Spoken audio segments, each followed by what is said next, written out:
Shadows fall over my heart. Method है आपका एक न्यू मेथड और हम सीखने जा रहे हैं एलिमिनेशन मेथड। तो जैसे आपने सब्स्टिट्यूशन मेथड सीखा, सेम कुछ एक और नया मेथड है एलिमिनेशन मेथड। इससे भी हमारा आंसर बिल्कुल सेम आएगा, एलिमिनेशन मेथड। एलिमिनेशन का मीनिंग कोई बच्चा बताएगा? एलिमिनेट सुना होगा ना, बहुत सारे जो हमारे क्या कहते हैं टीवी शोज होते हैं उसमें बोला जाता है कि इस पार्ट हटाना, निकाल देना। अरे वाह, कितने अच्छे वर्ड्स बताए, निकाल देना। होता है ना कि हम इस पर्सन को, इस पार्टिसिपेंट्स को एलिमिनेट कर रहे हैं, ऐसा बहुत बार आपने टीवी शोज में देखा होगा। तो यहाँ भी कुछ ऐसा ही मीनिंग समझना, हटाना, रिमूव करना। ठीक है, एलिमिनेट का मतलब यही होता है। तो देखो होता क्या है एलिमिनेशन मेथड में। सबसे पहले आपने क्या ध्यान रखना है, स्टेप 1 बिल्कुल सेम है सब्स्टिट्यूशन वाला ही। क्या कि राइट और form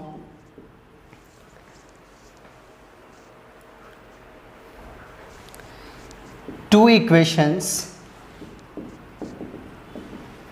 in the form of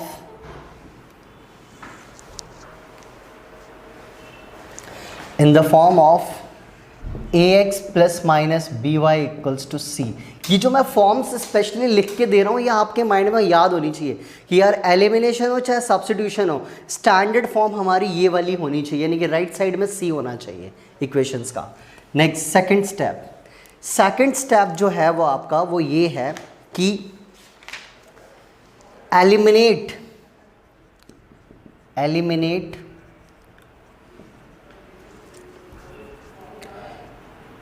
any one variable, या तो x या तो y।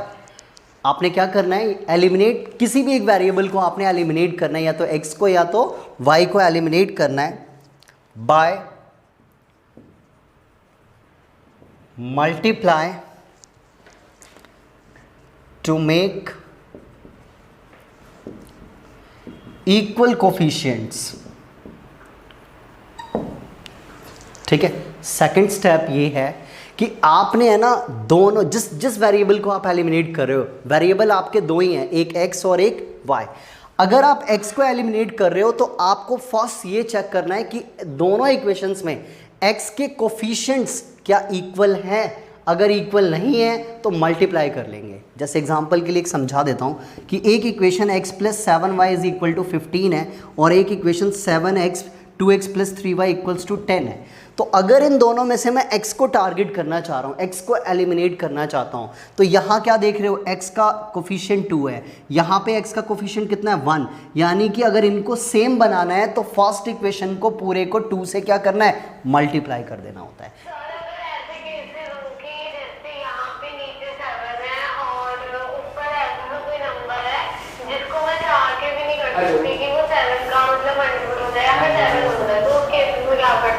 दोनों, ये एक और न्यू केस है, बहुत अच्छा क्वेश्चन पूछा है वैसे वेदिता आपने, कि अगर ये दोनों नंबर्स अगर उसके मल्टीपल में नहीं आ रहे तो क्या करेंगे।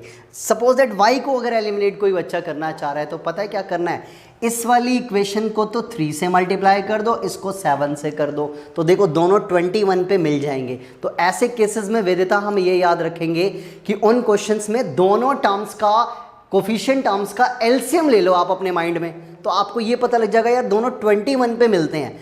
उससे भी इजी तरीका ये है कि यहाँ पे 7 है, यहाँ पे 3 है, उल्टा मल्टीप्लाई कर दो, इसमें 7 से कर दो, इसमें 3 से कर दो। अब समझ आ गया होगा, ठीक है। तो ये अच्छा क्वेश्चन था तुम्हारा कि अगर दोनों में डिफरेंट है तो हम क्या करेंगे, तो आप क्या करो, उल्टा मल्टीप्लाई करा दो। ठीक है, चलो अब आते हैं नेक्स्ट स्टेप क्या होता है। तो नेक्स्ट स्टेप एलिमिनेशन का ये होता है कि then solve both equations by adding or subtracting. ठीक है, ये लाइन मैं कहता हूं कि बहुत सारे स्कूल में अगर आपको बताएंगे भी तो सिर्फ इतना लिख के अगर छोड़ देंगे, बट एक चीज़ बहुत इंपॉर्टेंट है जो मैं अलग से थोड़ा समझाऊंगा। यहाँ पे मैंने एडिंग लिख दिया बच्चों और सब्ट्रैक्टिंग लिख दिया। तो जब दोनों इक्वेशंस को हम ऐड करेंगे ना, तो एक बात याद रखना कि फॉर एडिंग जब हम ऐड करेंगे तो साइन चेंज होंगे, साइन चेंज करना पड़ेगा हमें। जैसे हम डिवाइड में सब्ट्रैक्ट करते हैं तो क्या करते हैं, साइन सबके चेंज करते हैं। तो जब ऐड करेंगे दोनों इक्वेशंस को तो साइन चेंज करेंगे हम, इस बात का ध्यान रखेंगे। और सब्ट्रैक्ट करेंगे हम तो sign do not change, sign change नहीं होगा, इस बात का ध्यान रखना है कि जब आप दोनों इक्वेशंस को ऐड करोगे और सब्ट्रैक्ट करोगे, थर्ड इक्वेशन में इक्वल कोफिशिएंट बनाने के बाद ऐड करेंगे या सब्ट्रैक्ट करेंगे तो ये साइन की नॉलेज होनी चाहिए। अब बच्चों को ये भी पता होना चाहिए कि बच्चे को कैसे पता कि ऐड कब करना है और सब्ट्रैक्ट कब करना है। इसके लिए भी एक ट्रिक लिख लो यहाँ पर। जब इक्वल साइन होगा, जब इक्वल साइन होगा तो ऐड होगा, इक्वल साइन होगा तभी ऐड होगा। और जब डिफरेंट साइन होगा, जब दोनों टर्म्स के साइन ही डिफरेंट है तो आपने उस केस में क्या करना है, उस केस में आपने कोई साइन चेंज नहीं करना है, उस केस में साइन आपने चेंज नहीं करना है, इस बात का ध्यान रखना है। जब साइन हमारे क्या होंगे, ऑलरेडी डिफरेंट होंगे, ठीक है, तो साइन चेंज बिल्कुल नहीं होंगे। याद रहेगा ये हर एक बच्चे को। Next fourth step, step number 4 में क्या है कि जब आप इतना कर लोगे तो आपको क्या मिलेगा, then you get the value of one of the variable, one of the variable. आपको एक वेरिएबल की वैल्यू इजीली आ जाएगी, ठीक है। उसके बाद क्या करना होता है कि put that variable in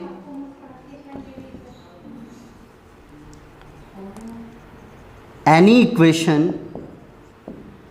to get other variable। बिल्कुल जैसे आप एक की वैल्यू आती है किसी में भी पुट कर दो तो दूसरे की वैल्यू आ जाएगी।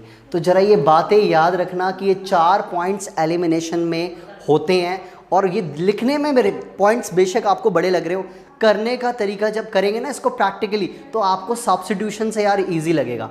अभी आप देखना सब्स्टिट्यूशन से बहुत ही इजी मेथड होता है ये। अभी हम करते हैं एक क्वेश्चन, मैं यहाँ पे बोर्ड पे करवा रहा हूँ, पहले आप जरा ये पॉइंट्स नोट कर लो पहले, फिर मैं यहाँ पे आपको एक एग्जांपल समझाता हूँ।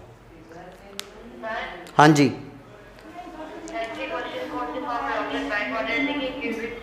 भाई साहब कहाँ पहुँच गए आप। ये हम लीनियर इक्वेशन इन 2 वेरिएबल पढ़ रहे हैं, हम लीनियर इक्वेशन इन 2 वेरिएबल। यहाँ कोई क्वाड्रेटिक और क्यूबिक की तो बात ही नहीं होती है। यहाँ तो इस चैप्टर की स्टैंडर्ड फॉर्म ये होती है ना, ax plus b y plus c equals to 0। इसमें क्वाड्रेटिक क्यूबिक तो होता ही नहीं है दिव्यांश। हाँ कोई बात नहीं, बट अब याद रखना है यहाँ 2 डिफरेंट वेरिएबल्स की इक्वेशन होती है, क्वाड्रेटिक क्यूबिक नहीं होता है, ठीक है मुदित।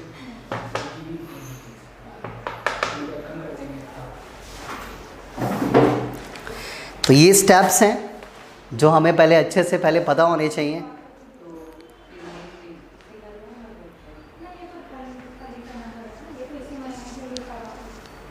ठीक है, अब मैं एक एग्जांपल लेके समझाता हूँ ताकि और अच्छे से ये सारे स्टेप्स समझ में आ जाएं। नोट कर लिया सबने ये? ठीक है,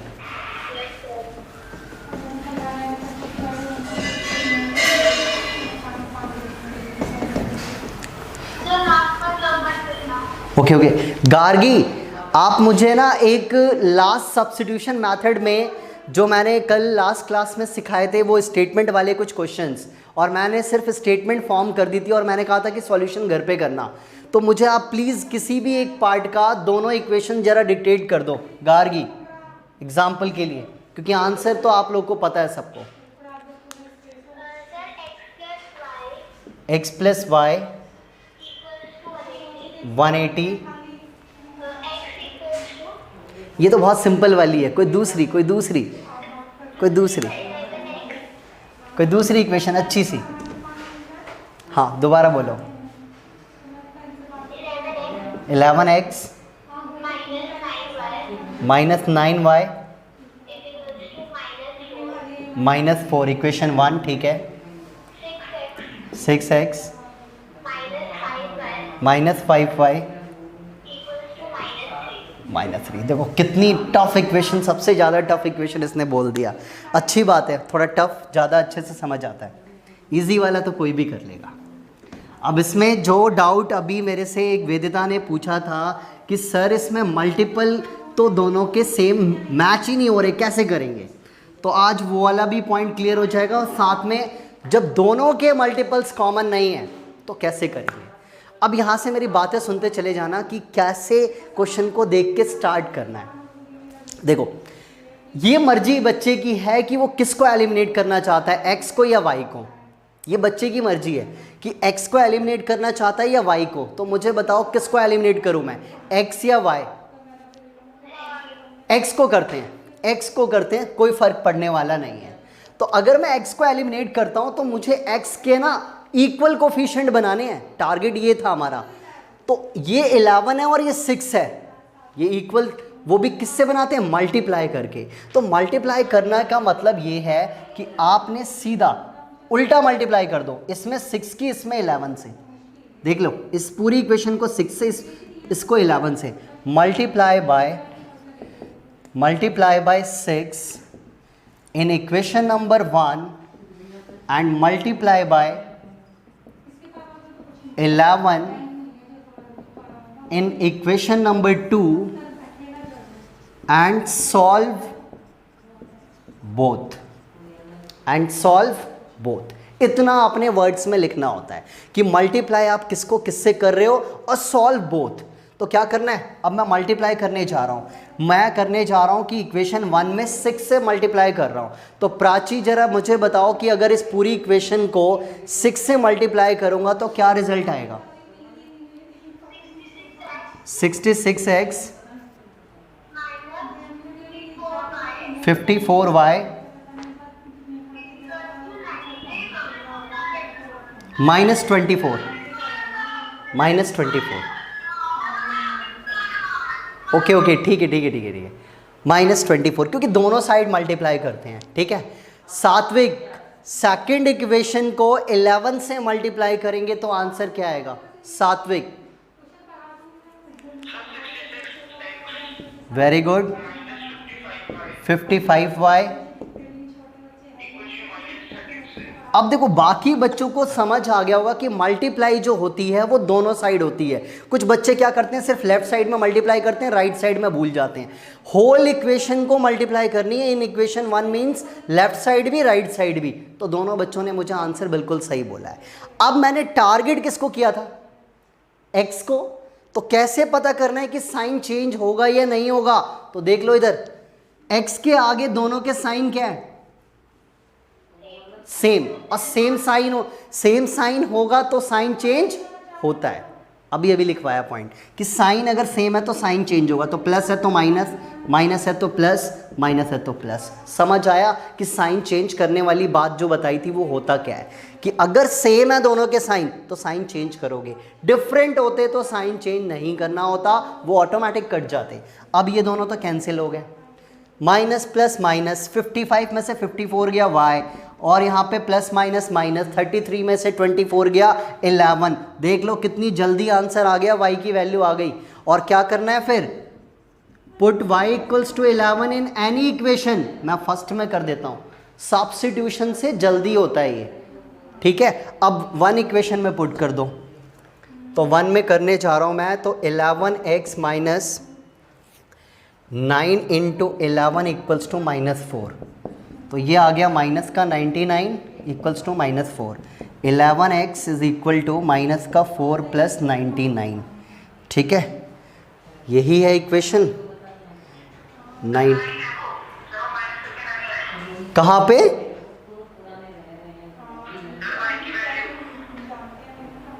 सॉरी 33 में से 24 9, यस सॉरी, y की वैल्यू 9 है, यस y की वैल्यू 9 है। तो 9 9 सा कितना होता है, 81 होता है, यस नमन 81। और 81 में से 4 गया तो कितना आ जाएगा, 77। x की वैल्यू कितनी आ गई, 7। देखो x भी आ गया, y भी आ गया। तो आपको याद है फ्रैक्शन का क्वेश्चन था शायद, गार्गी क्वेश्चन आपने ही बताया था, इसका आंसर 7/9।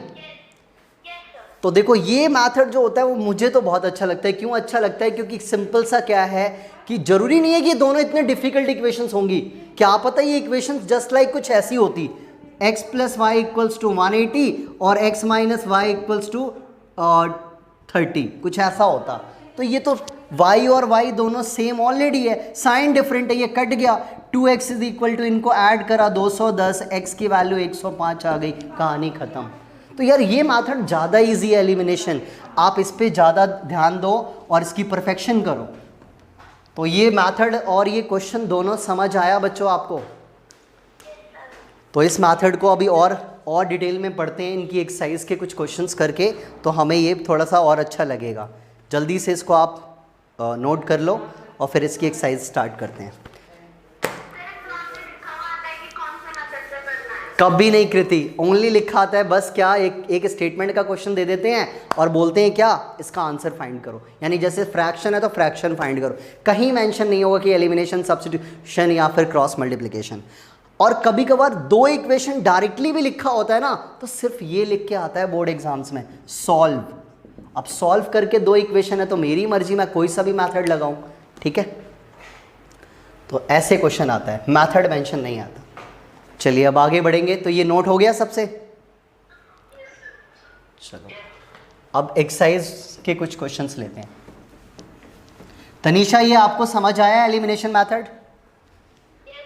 चैतन्य आपको समझ आया एलिमिनेशन मेथड? ओके, सब्स्टिट्यूशन भी आपने सीख लिया था चैतन्य? ओके,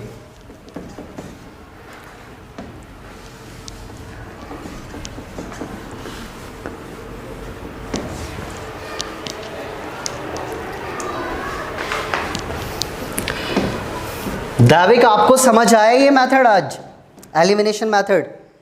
दैविक आपकी फर्स्ट क्लास है तो आज एक मेथड भी स्टार्ट हो। सेकंड क्लास है, ओके। लास्ट क्लास ली थी? साइंस की थी, ओके। मैथ्स की आज फर्स्ट क्लास है, तो आपके लिए देखो एक तरीके से नया स्टार्ट ही हुआ है elimination method.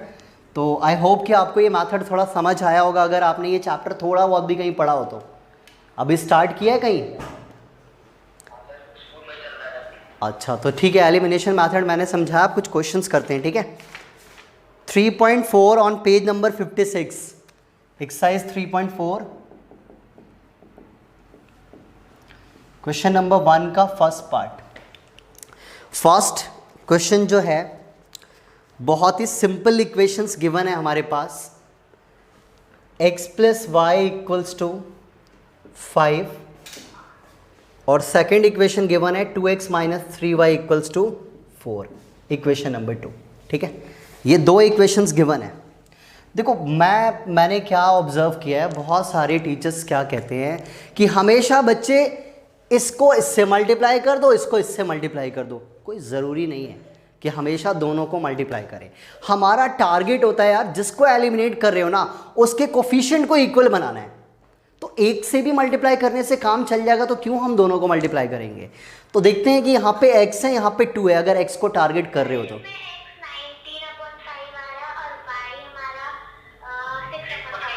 Okay, it means आप लोगों ने अपनी अपनी तरीके से कर लिया है। तो किसको टारगेट करना ज़्यादा बेटर है, y या x? यार मेरे हिसाब से y टारगेट करना ज़्यादा इजी है। पता है क्यों? साइन चेंज नहीं करना पड़ेगा, क्योंकि इसमें ऑलरेडी साइन y के जो है डिफरेंट है। तो मैं तो y को टारगेट करूंगा, y को बोलूँगा तू हट जा, एलिमिनेट हो जा, क्योंकि y में क्या है, साइन डिफरेंट है, साइन चेंज नहीं करना पड़ेगा। तो मैं तो y के लिए कर रहा हूँ मल्टीप्लाई बाय 3, और y क्या है, यहाँ पे 3 है, यहाँ पे 1 है, तो 3 होगा। Multiply by 3 in equation number 1, पूरी इक्वेशन को 3 से मल्टीप्लाई करूंगा एंड सॉल्व बोथ इक्वेशंस, ठीक है। तो करते हैं मल्टीप्लाई। 3x + 3y = 15 और 2x - 3y = 4। ये साइन चेंज करना ही नहीं पड़ा, y हट गया। 3 और 2 कितने हो गए, 5x, और 15 4 19, x की वैल्यू आ गई 19/5। तो समझ आने लग गया अभी एक मेथड। शिफ्टिंग विफ्टिंग कुछ नहीं करनी है। अनन्या क्लियर हुआ ये कॉन्सेप्ट? अनन्या आपको ओके। और नाउ जब x आ गया तो हम किसी भी इक्वेशन में पुट कर सकते हैं। Put x is equal to 19/5 in any equation. तो मैं फर्स्ट में ही कर देता हूँ, क्या दिक्कत है, फर्स्ट में ही पुट कर लेता हूँ x की जगह पे। किसी में भी पुट कर सकते हैं। इसमें एलिमिनेशन में यही सबसे बड़ी अच्छी चीज़ है कि किसी भी इक्वेशन में पुट कर सकते हैं। ठीक है, आप बोलोगे तो मैं सेकंड से भी करके दिखा दूंगा, आंसर सेम ही आएगा। सब्स्टिट्यूशन में थोड़ा सा रेस्ट्रिक्शन थी कि जिससे निकाला है कितना आंसर आएगा इसका। बिल्कुल बिल्कुल सही, बिल्कुल सही। 25 हुआ, 25 में से 19 गया, 6/5। तो आप है ना कभी फ्रैक्शन में आंसर को देख के डरना मत कि यार हमारा आंसर फ्रैक्शन आ रहा है, जीरो आ रहा है। ये सारी बातें मैं पहले क्लियर कर चुका हूँ कि आंसर हमेशा कोई भी रियल वैल्यू हो सकती है, तो उसके लिए कोई डरने की ज़रूरत नहीं है। तो आपका ये फर्स्ट पार्ट का आंसर था। और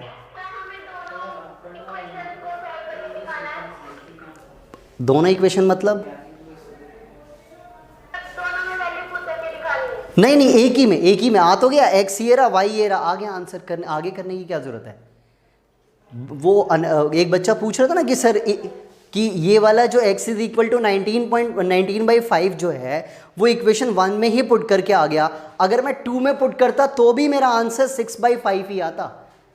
अगर इसको मैं इक्वेशन नंबर 2 में भी यहाँ पे रफली देखो पुट कर देता हूँ तो भी मेरा ये 6/5 आएगा। इधर बॉक्स में देख लो आप कि अगर मैं ये पुट करता कि put x is equal to 19/5 in equation number 2 तो कितना आंसर आएगा, 2 और x कितना है 19/5 माइनस 3y इक्वल्स टू 4।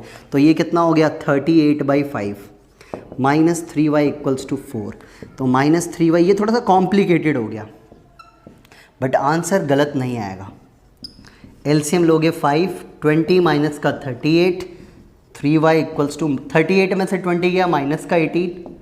और आपको पता है माइनस से माइनस कैंसिल, 3 से 6 बार में y की वैल्यू इस मेथड से भी, इस इक्वेशन से भी 6/5 आ गया। तो किसी को कोई कौन सा वाला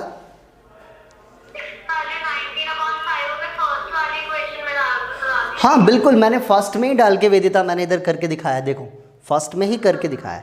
दोनों से हाँ दोनों से आप कर सकते हो। मैं तो बस ये बताना चाह रहा था कि बच्चों दोनों में से किसी में भी पुट करोगे तो आपका आंसर आएगा। सब्स्टिट्यूशन की तरह कोई रेस्ट्रिक्शन नहीं होती इसमें।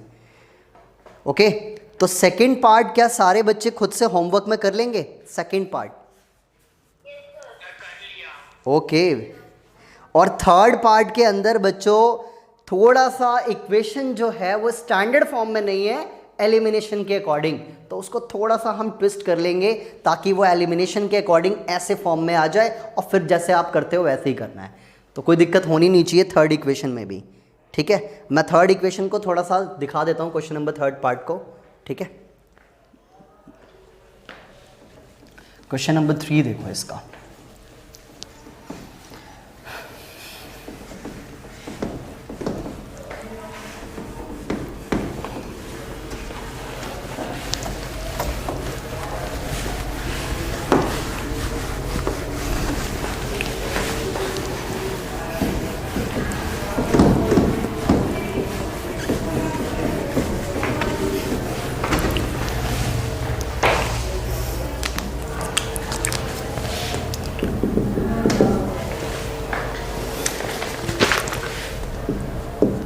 थ्री एक्स माइनस का 5y माइनस 4 इक्वल्स टू 0। क्या इसको इक्वेशन 1 दे सकते हैं क्या तनिषा? हाँ, इसको कैसे लिखेंगे? Yes, very good, equation 1। Second equation भी थोड़ा सा हमें अजीब सा दे रखा है, 9x is equal to 2y plus 7। इसको भी क्या करेंगे, y को शिफ्ट करा के इधर लेके आ जाएंगे। अब ये हमारी दो परफेक्ट इक्वेशन बन गई, इनको एलिमिनेट करना है। वंस अगेन क्या देख रहे हो कि यार अगर x को टारगेट करते हैं, देखो साइन डिफरेंट कहीं भी नहीं है।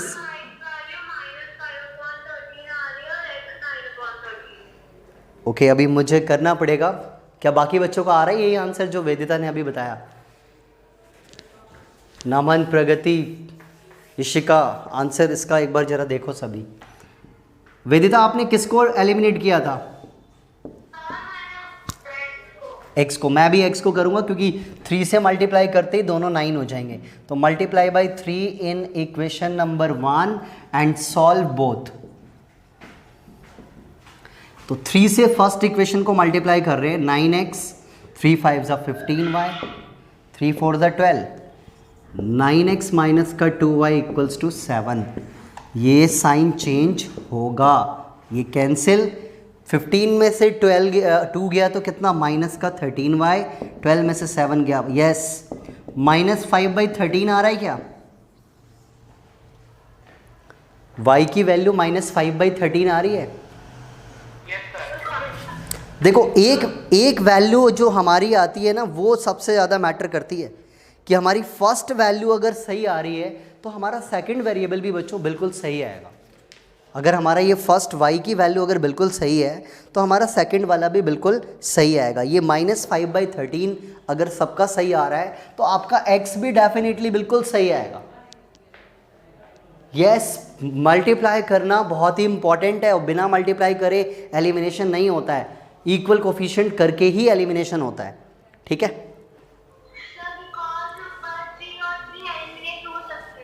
कैसे हो सकते थे?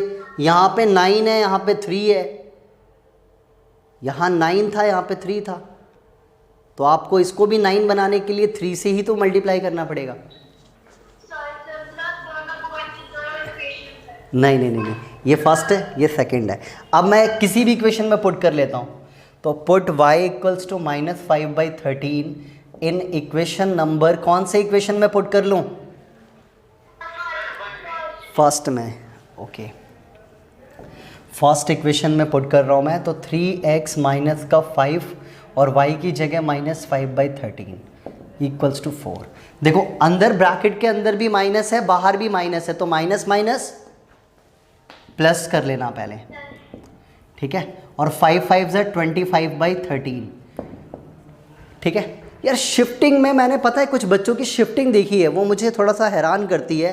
जैसे ये 25/13 है, एक बच्चे का अभी कल मैंने आंसर देखा था, उसमें क्या देखा मैंने कि बच्चे ने क्या करा है, 4 के पास 13/25 भेज दिया है रेसिप्रोकल करके। बताओ ऐसी गलतियां कैसे कर सकता है बच्चा? ये तो सिंपल सा, इतना बड़ा दिमाग चलाना ही नहीं है। ये नंबर प्लस में है तो ये उधर माइनस में जाएगा, सिंपल सी बात है। कोई भी, चाहे वो डेसिमल का होता, चाहे रूट का होता, चाहे सिंपल नंबर होता, सीधा प्लस है तो माइनस जाएगा। आप ऐसी गलतियां मत करना कि रेसिप्रोकल कर देना। अब यहाँ एलसीएम ले लेते हैं, 13 आएगा, 13 4 52, 52 माइनस 25, 3x 52 में से 25 गया तो कितना आ जाएगा, 27। और 3 के टेबल में ये 27 बच्चों 9 बार में कट जाता है, तो x इज इक्वल टू 9/13। देखो मैंने तो ऐसे काट दिया, बट मुझे लगता है कि बहुत सारे बच्चों को ये चीज़ समझ नहीं आएगा, इसलिए मैं एक और वे कर देता हूँ। 27/13 आया। अब इस 3 का मल्टीप्लाई में तो डिवाइड में कैसे लिखेंगे, ये बहुत सारे बच्चों के लिए बड़ा वो रहता है। यस, 27 इंटू 13 और मल्टीप्लाई बाई 1/3, मल्टीप्लाई बाई 1/3, इसका रेसिप्रोकल भेजो ना, 1/3। 3 से अब काट दो 9 बार में, x की वैल्यू आ गई 9/13, ठीक है। तो ये आपके दोनों आंसर आ गए x और y के। तो मुझे नहीं लगता कि किसी बच्चे को अब एलिमिनेशन में प्रॉब्लम आ रही होगी सॉल्व करने में। सिर्फ मेन स्टार्टिंग का पॉइंट पता होना चाहिए कि इक्वल कोफिशिएंट बनाने के लिए हम मल्टीप्लाई करते हैं, और साइन चेंज होगा या नहीं होगा ये बड़ा मैटर करता है। अगर साइन इक्वल है तो साइन चेंज होगा, डिफरेंट साइन है तो साइन चेंज नहीं होगा। वो भी किसके, जिसको आप एलिमिनेट कर रहे हो। पता चला आप एलिमिनेट इसको कर रहे हो और साइन इसका देख रहे हो, जी नहीं, जिसको एलिमिनेट कर रहे हो उसके साइन को देखना है आपने।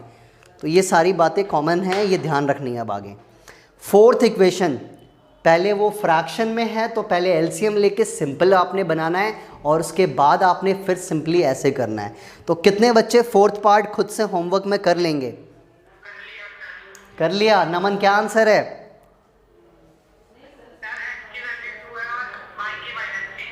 ओके समझ आने लग गया इसका मतलब बच्चों को, चलो अच्छी बात है। ठीक है, तब भी 2 पार्ट मैं होमवर्क दे रहा हूँ, एक सेकंड पार्ट और एक फोर्थ पार्ट, ये आप लोग घर पे करना। अब हम आते हैं आगे स्टेटमेंट वाले क्वेश्चंस। तो वंस अगेन स्टेटमेंट की सीरीज आ रही है हमारे पास इस एक्सरसाइज में भी। स्टेटमेंट जब भी आएंगी अपने माइंड में वही 8 टॉपिक्स रखने हैं, और 8 में से 4 टॉपिक तो डिस्कस कर चुके हैं। कौन कौन से, तनीषा बताएगी मुझे, कौन कौन से हम डिस्कस कर चुके हैं। ठीक है, ओके। नो, पार्टली डिवीजन अभी नहीं किया, फिक्स चार्ज किया है। हाँ, फिक्स चार्ज किया है, कॉस्ट कर लिया, फ्रैक्शन कर लिया, एजेस कर लिया। पार्टली डिवीजन अभी हमारा 3.6 में आएगा, वो भी आगे आएगा।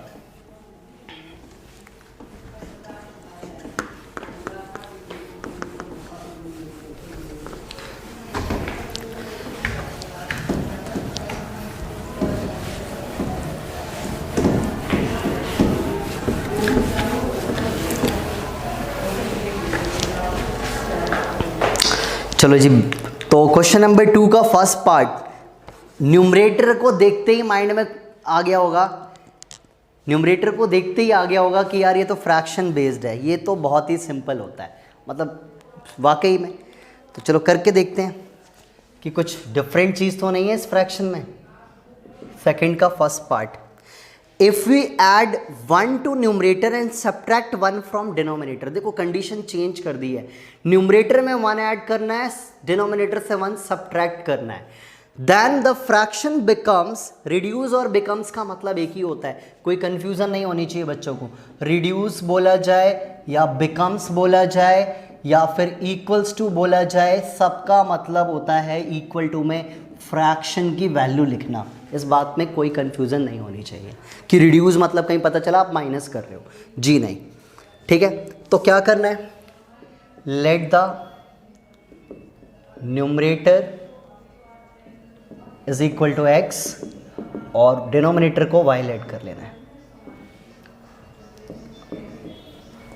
और therefore fraction becomes x upon y। तो ये इतनी कहानी तो बच्चों को समझ में आ गई होगी कि यार फ्रैक्शन वाले क्वेश्चन में 3 बातें हम हमेशा लिखते ही लिखते हैं। ठीक है, 3 बातें लिखते हैं, फिर लिखते हैं according to question. According to question, अब अकॉर्डिंग टू क्वेश्चन में फर्स्ट लाइन में कंडीशन क्या है कि फ्रैक्शन रिड्यूस टू 1, तो इक्वल टू में 1 पहले लिख लिया। कैसे ये 1 बना होगा, जब फ्रैक्शन के अंदर, न्यूमरेटर के अंदर बोला हुआ है कि 1 ऐड कर दो और डिनोमिनेटर से 1 माइनस कर दो, और अब इसकी क्या कर लो, क्रॉस मल्टीप्लाई। तो क्रॉस मल्टीप्लाई जब हम करने जाएंगे तो यहाँ पे दक्ष क्या इक्वेशन बनेगी, जरा मुझे बताओ दक्ष। नहीं अभी नहीं, अभी तो पहले ये वाले स्टेप तो बता दो। हाँ अब बोलो। -2, क्योंकि ये 1 प्लस का है, उधर जाएगा माइनस में, माइनस माइनस प्लस ही होता है। तो ये आपकी बन गई इक्वेशन नंबर 2, 1। अब सेकंड कंडीशन पढ़ते हैं, इट बिकम्स 1/2, तो फ्रैक्शन बिकम्स 1/2, तो पहली इक्वल टू में 1/2 लिख के बैठ जाओ, और लेफ्ट साइड में x अपॉन वाई पहले लिख के बैठ जाओ, कभी गलत नहीं होगा इस तरीके से। अब आगे क्वेश्चन पढ़ते हैं क्या, कि if we only add 1 to the denominator, numerator की चेंजेस की बात ही नहीं है, सिर्फ डिनोमिनेटर में 1 ऐड करना है, न्यूमरेटर में कुछ भी चेंज नहीं करना। तो यहाँ से अगर मैं क्रॉस मल्टीप्लाई करूँगा तो हमारा यहाँ से क्या नाम है, अदिति, क्या क्रॉस मल्टीप्लाई करेंगे तो आएगा अदिति। हाँ, तो 2x is equal to y plus 1, और देन उसके बाद x नहीं, ये वाली फॉर्म रखो ना, हम एलिमिनेशन करेंगे, तो 2x minus Y equals to 1। हाँ, अब इन दोनों इक्वेशन को अगर मुझे एलिमिनेशन मेथड से सॉल्व करना है तो जरा आप मुझे तनीषा ये बताओ कि इसमें किसको एलिमिनेट करना ज़्यादा बेटर है, y या x? किसको? y। Very good. क्यों? क्योंकि y ऑलरेडी इक्वल है, कोई मल्टीप्लाई करने की ज़रूरत ही नहीं है, y के कोफिशिएंट ऑलरेडी 1 1 है, तो कुछ नहीं करना, सीधा लिखना है क्या, सॉल्व इक्वेशन 1 एंड 2।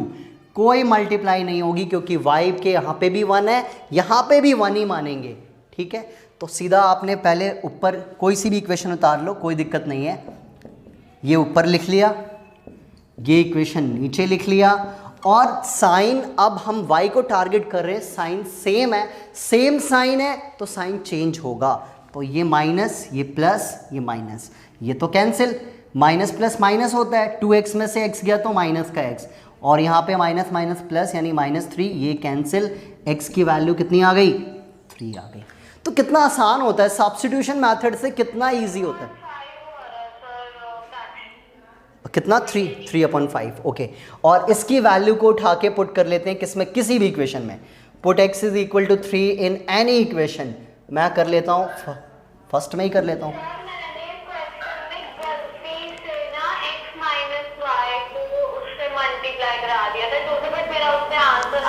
हाँ बिल्कुल, अगर आप x को एलिमिनेट करा रहे हो तो 2 से मल्टीप्लाई करा लो, अगर आप x को एलिमिनेट कर रहे हो तो। हाँ यस दैविक,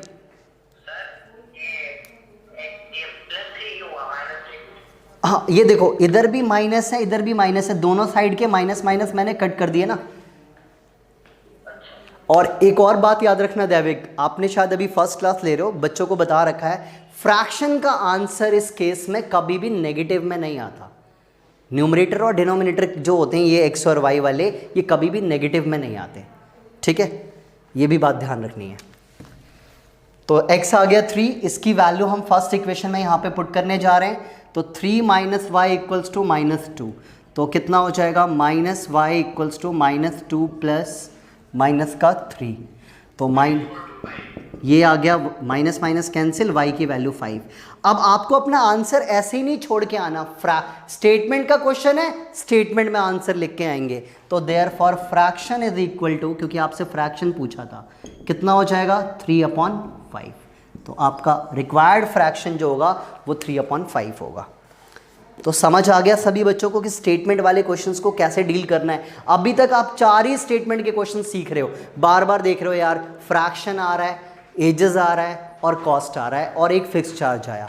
क्या पता आगे एक और नया टॉपिक सीखने को मिल जाए हमें इस वाली एक्सरसाइज में। ठीक है, डिजिट बेस्ड, आई थिंक जहाँ तक मुझे दिख रहा है कि डिजिट बेस्ड क्वेश्चन अभी आने वाला है इस वाली एक्सरसाइज में। तो आगे बढ़ते हैं, क्वेश्चन नंबर इसका सेकेंड पार्ट नोट कर लिया सबने ये वाला। ठीक है मुदित,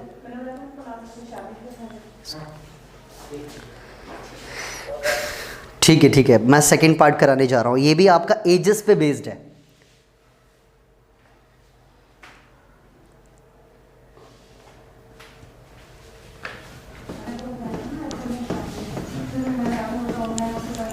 तो क्वेश्चंस हमारे देखो वही सेम टॉपिक्स रिपीट हो रहे। तो मैं अभी जब ये पूरा चैप्टर फिनिश हो जाएगा ना, तो मैं अपनी तरफ से कुछ हर एक टॉपिक के 7-8 क्वेश्चंस दूंगा, जरा वो करना, तब पता लगेगा कितनी परफेक्शन आपके एजेस में है, कितनी परफेक्शन आपके फ्रैक्शन में है और कितने आपके फ्रैक्शन के बाद डिजिट या फिक्स चार्ज में है। वो 7-8 क्वेश्चन बड़े इंपॉर्टेंट हैं।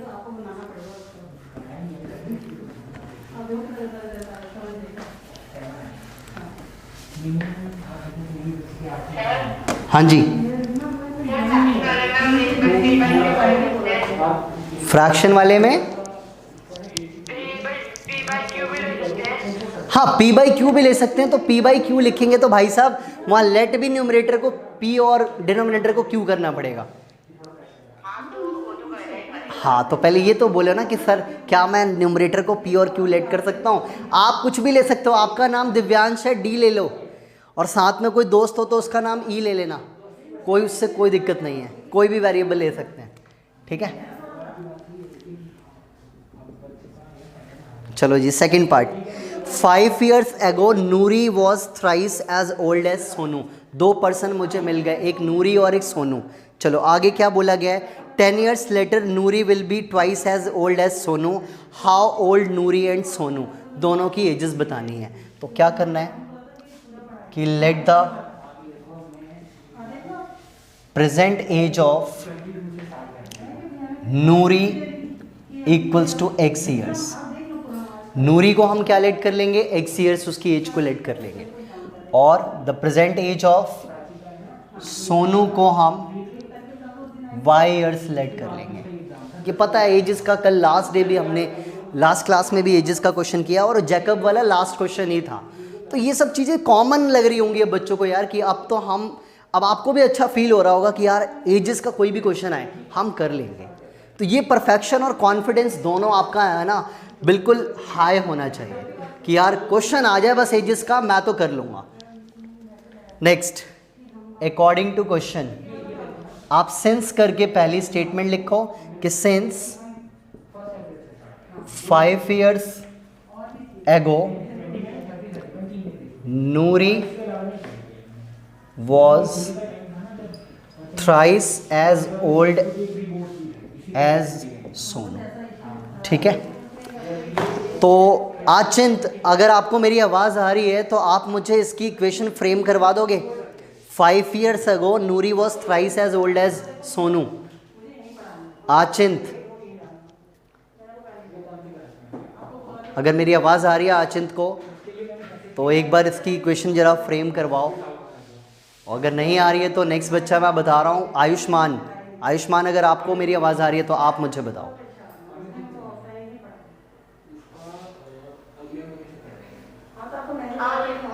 हाँ आयुष्मान, आप मुझे बताओ फिर कैसे इसकी आगे इक्वेशन फ्रेम करेंगे। 5 years ago बोला है,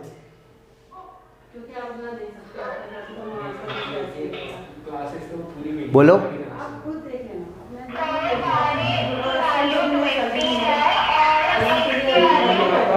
वेदिता ने तो मुझे आंसर ही बता दिया। मैं इक्वेशन अभी जस्ट मैं इक्वेशन के बारे में पूछ रहा हूँ कि कैसे बनेगी। तो आयुष्मान नहीं बता पाओगे आप? देखो बच्चों एक बार और, अगर किसी को कोई डाउट लगता है तो बड़ा इजी कॉन्सेप्ट क्या है, हमेशा लेफ्ट में x रखो राइट में y रखो। बात समझ में आ गई? एगो मीन्स पहले, 5 साल माइनस कर दो, 5 साल माइनस कर दो, कहानी खत्म। नूरी वॉज थ्राइस, थ्राइस का मतलब होता है 3 गुना, यानी 3 टाइम्स। 3 से इसको मल्टीप्लाई कर दो और इसको आप सिंप्लीफाई कर लो। तो 3y minus 15 x minus 3y equals to minus 15 plus 5, तो x minus 3y is equal to minus का 10, इक्वेशन 1। क्या यही इक्वेशन बनी थी वेदिता आपकी? ओके ठीक है। एंड सेकंड कंडीशन है हमारी कि 10 years later, 10 years later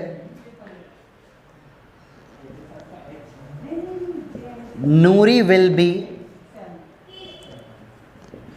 twice as old as Sonu. ये ट्वाइस और थ्राइस कोई मतलब बड़े वर्ड्स नहीं है, हमारे लिए बड़े नॉन वर्ड्स है। ट्वाइस मीन्स 2 से multiply 2 times, thrice means 3 times. इसमें भी सेम वैसे ही करना है। अगर आयुष्मान अगर आपको कोई दिक्कत हो रही होगी तो आप तो बता सकते हो, इधर x रखते हैं इधर y रखते हैं और फिर लेटर का मतलब होता है आगे, बाद में, आफ्टर। तो प्लस प्लस प्लस आएगा, प्लस आएगा आचिंत। अच्छा इक्वेशन बता रहे, अच्छा final equation, okay okay okay. तो +5 और मल्टीप्लाई किससे किया? 2 से,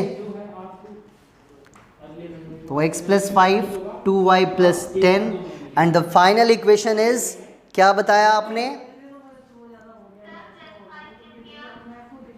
बेटा? सॉरी 10 years है तो x + 10 आएगा, सॉरी 10 आएगा, 10 x + 10 years later 10 आएगा, सॉरी। और अब आगे क्या हो जाएगा? x - 2y = 10, equation number 2। ठीक है, यही इक्वेशन बनी थी वेदिता आपकी दूसरी। अब इन दोनों को एलिमिनेशन से सॉल्व करना है। तो वैष्णवी आप मुझे बताओ कि किसको टारगेट आप करना चाहोगे, किसको eliminate? x is the better, x is very better, same ही है। देखो कितना अच्छा होता है। और सब्स्टिट्यूशन में क्या होता है? एक की वैल्यू निकालो दूसरे में पुट करो तो थर्ड इक्वेशन बनेगी, फिर थर्ड को किसी अदर में पुट करो मतलब जो जिससे निकाली थी उसके अलग वाले में, और फिर देन दोबारा ये पुटिंग वुटिंग करने का काम चलता रहता है सब्स्टिट्यूशन। इसमें ओरली आंसर बच्चा बता सकता है कि भाई ये ऊपर ये नीचे साइन चेंज होंगे, कैंसिल हो गया, ये वो ओरली भी बहुत सारे बच्चे आंसर बता सकते हैं। तो मुझे लगता है कि ये मेथड बच्चों को बहुत ईजी अब लगना चाहिए। तो इसका जो सॉल्यूशन है वो आप घर पे होमवर्क में कर लेना, स्पेस छोड़ दो थोड़ा सा, आंसर फाइंड आउट कर लेना घर पे। तो समझ आ रहा है ईशिका आपको ये एलिमिनेशन मेथड? बहुत सही, बिल्कुल सही, बिल्कुल सही बताया। y की वैल्यू 20, क्योंकि पता है यहाँ पे 3 में से 2 गया, 1 आ जाएगा, 10 + 10 20, minus y equals to -20, minus minus cancel, y equals to 20। y की वैल्यू 20 यहाँ पुट कर देंगे, 60, 60 में से 10 गया 50, x की वैल्यू 50 आ रही है क्या? x की बिल्कुल सही है। तो ये इजी लगता है, ओरली भी हम आंसर निकाल सकते हैं, ठीक है। तो ये हमारा हो गया सेकंड पार्ट, एजेस के पे बेस्ड क्वेश्चन।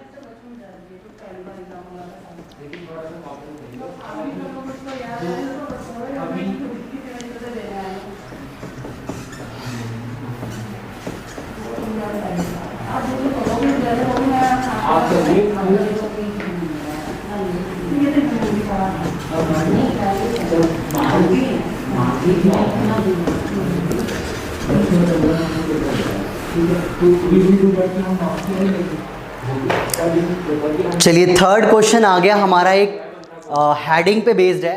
तो ये आप कॉन्सेप्ट वाली कॉपी में लिखना, बट पहले बोर्ड पे समझो, समझ लोगे तो फिर उतार लेना। यही आज आपका लास्ट टॉपिक है, बाकी इसका क्वेश्चन को हम बाद में डिस्कस करेंगे, पहले हेडिंग्स को समझेंगे। ये जो क्वेश्चन है अगर मैं पढ़ता हूँ तो the sum of the deserts, desert देखते ही पता लग गया कि डेजर्ट बेस्ड क्वेश्चन। हाँ जी, किसी को कुछ बोलना है? हाँ दैविक, यस। आपने कहा कि 2 तो सर आपने 3 मल्टीप्लाई बहुत अच्छा क्वेश्चन है। एक्चुअल में ये सारे डाउट्स पहले भी हम डिस्कस कर चुके हैं दैविक। मैं आपसे पूछता हूँ कि मेरी एज जो है सपोज दैट वो 50 ईयर्स है, तो 50 कहाँ रखते हैं हम? राइट साइड में रखते हैं ना। तो जो भी चेंजेस होता है वो राइट साइड में होता है हमारे, इस बात का ध्यान रखना है, ठीक है। जो भी चेंजेस होते हैं वो राइट साइड में होते हैं। उसने क्या बोला कि 10 ईयर्स के बाद इसकी एज डबल हो रही है, किसके? दूसरे पर्सन से। तो इधर डबल तो इधर मल्टीप्लाई होगा ना। जो भी चेंजेस कर रहे हो आप राइट साइड में करो, ठीक है। क्लियर हो गया?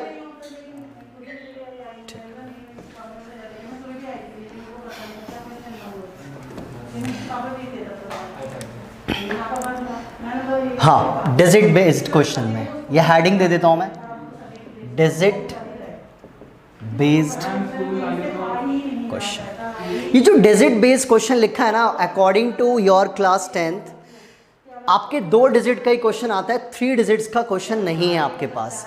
तो जब भी डिजिट बेस्ड क्वेश्चन आए आप याद रखोगे यार कि हमारा क्वेश्चन 2 डिजिट बेस्ड ही आएगा, 2 डिजिट बेस्ड क्वेश्चन ही हमारा आएगा। 1 डिजिट का नहीं आता, 1 डिजिट तो डिजिट्स ही होती हैं, 2 डिजिट बेस्ड क्वेश्चन बनने वाला है। तो आप मुझे ये बताओ कि कोई भी 2 डिजिट का नंबर, कोई भी 2 डिजिट का नंबर, अगर मैं सपोज दैट दक्ष, आप मुझे कोई भी एक 2 डिजिट का नंबर बताओ। दक्ष, कोई भी एक 2 डिजिट का नंबर। 39, वेल 39। तो कोई भी 2 डिजिट का नंबर कैसे बनता है, शायद यह आपने आज तक कभी नहीं पढ़ा होगा, या पढ़ा होगा जिन बच्चों ने शायद कभी 8th क्लास में कोई अलग से बुक होगी तो वहाँ पे किसी टीचर ने उनको बताया होगा कि कोई भी 2 डिजिट का नंबर बनाने का एक फिक्स फॉर्मूला होता है। और वो फॉर्मूला क्या होता है वो अब यहाँ पे 10th में अच्छे से सीख लेंगे।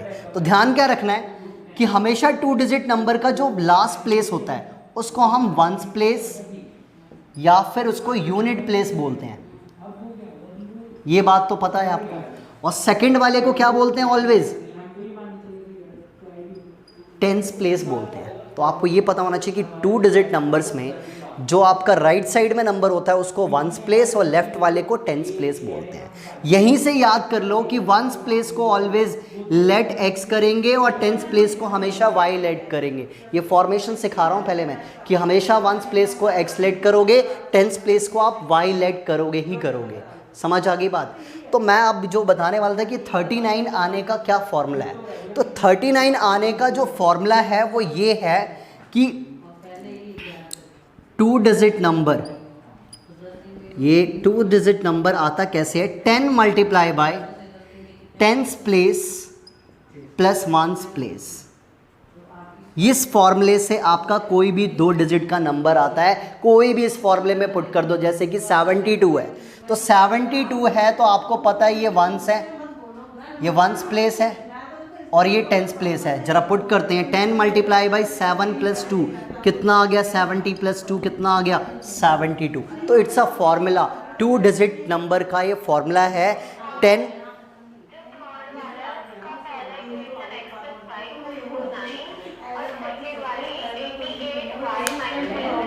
इसमें से कॉमन ले लो 11 और छोटा हो जाएगा। हाँ, कॉमन लेके छोटा कर लेना, ठीक है। वो तो चलो बात की बात है, अभी तो ये ज़रा कॉन्सेप्ट सीख लेते पहले। उसके बाद बच्चों ये तो देखो एक फॉर्मेशन बताइए, बट अभी मैं सिखाने जा रहा हूँ आपको सॉल्यूशन कि how to solve it. Digits का क्वेश्चन आएगा तो हम शीट में ये थोड़ा ना बनाएंगे ये फॉर्मेशन, हमें शीट में कैसे स्टार्ट करना है। इतनी हेडिंग तो पता लगी कि ऑलवेज 1th प्लेस को क्या लेट करना है, x। तो let the unit place digit is equal to x. Let the unit place digit of 2 digit number is equal to x. Unit place के डिजिट को x लेट करना है और let the 10th place digit को हमें y late करना है। ये दो बातें तो आपने हमेशा याद रखनी है कि लेट करना है। थर्ड थिंग, ऑलवेज आपकी शीट में आपके क्वेश्चन में या तो नंबर लिखा आएगा या तो ओरिजिनल नंबर लिखा आएगा। ये ओरिजिनल नंबर या नंबर करके आपके क्वेश्चन में लिखा आता है, तो इन दोनों में से कोई भी एक नंबर होगा, हम वही चीज़ लिखेंगे, स्लैश करके नहीं लिखेंगे अपने आंसर शीट पे। नंबर है तो नंबर, ओरिजिनल नंबर है तो ओरिजिनल नंबर। इक्वल्स टू, हमेशा फॉर्मूला याद रख लो, 10y plus x. 10y plus x original number, जैसे ये 39 है, इट्स अ ओरिजिनल नंबर। कैसे बना है, 10y प्लस एक्स से ही बना हुआ है ये। उसके बाद आपके पेपर में लिखा आएगा इंटरचेंजिंग नंबर या फिर रिवर्सिंग नंबर। इसका फॉर्मूला होता है 10x प्लस वाई। इन दोनों वर्ड्स में से कोई एक वर्ड आपके पास मेंशन होगा आपकी शीट पे, ध्यान रखना। रिवर्सिंग है, रिवर्सिंग लिखेंगे, इंटरचेंजिंग है, इंटरचेंजिंग। देखो ओरिजिनल नंबर अगर 39 है और अगर मैं इसके डिजिट्स को रिवर्स कर दूं तो वो नंबर क्या बन जाएगा, 93। अगर मेरे पास ओरिजिनल नंबर 72 है, रिवर्स कर दूं, इंटरचेंज कर दूं, क्या बन जाएगा, 27। तो 4 लाइनें आपको हमेशा डिजिट वाले क्वेश्चन में, ये स्टार्टिंग में 4 बातें लिखनी होती है। उसके बाद ATQ लिख के क्वेश्चन को रीड करिए और इक्वेशन आप ड्रॉ करिए, आपका क्वेश्चन हो जाएगा। तो मेन है कि फॉर्मेट में ये 4 बातें लिखनी है, अकॉर्डिंग टू क्वेश्चन में जो भी कंडीशन होगी वो हम रीड करेंगे और आगे सॉल्व करेंगे। तो नेक्स्ट जो भी है वो मैं नेक्स्ट क्लास में इसका क्वेश्चन कराऊंगा। अभी सिर्फ आप फॉर्मेशन देख लो इसकी कि यार डिजिट बेस्ड क्वेश्चन की फॉर्मेशन क्या होती है। तो ये कॉन्सेप्ट समझ आया। एक और 5वां कॉन्सेप्ट है हमारा ये डिजिट बेस्ड।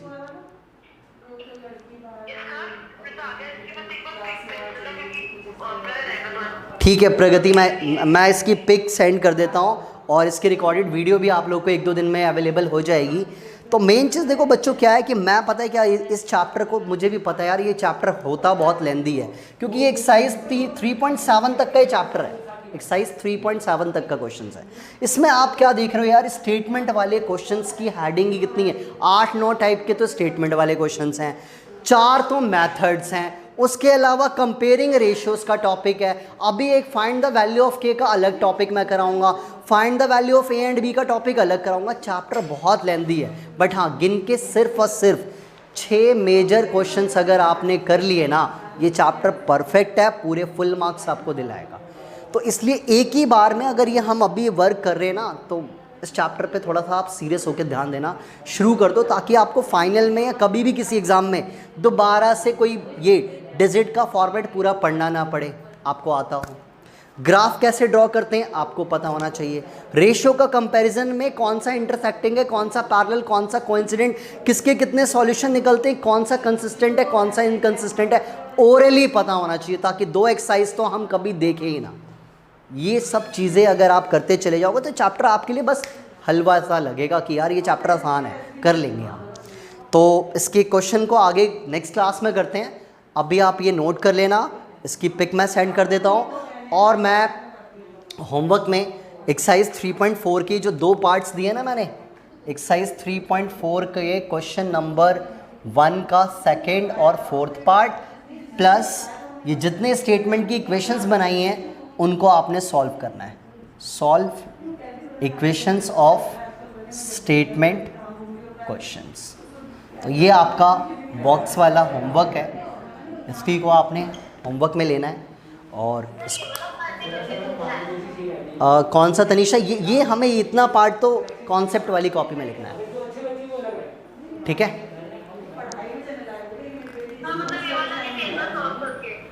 हाँ ये भेजना है, ये वाला ये भेजना है। और जो अभी मैंने 2 क्वेश्चंस कराए हैं ना, वैसे तो बच्चों ने कर ही लिए हैं, सिर्फ यही वाला सेंड करना जो मैंने टिक किया है, सिर्फ ये 2 पार्ट मुझे सेंड कर देना, बाकी तो आप लोगों ने कर लिया है। तो ओके बाय, मिलते हैं फिर नेक्स्ट क्लास में, ठीक है? बाकी आप अपना ध्यान रखो सब, और पढ़ाई भी साथ साथ करते रहो।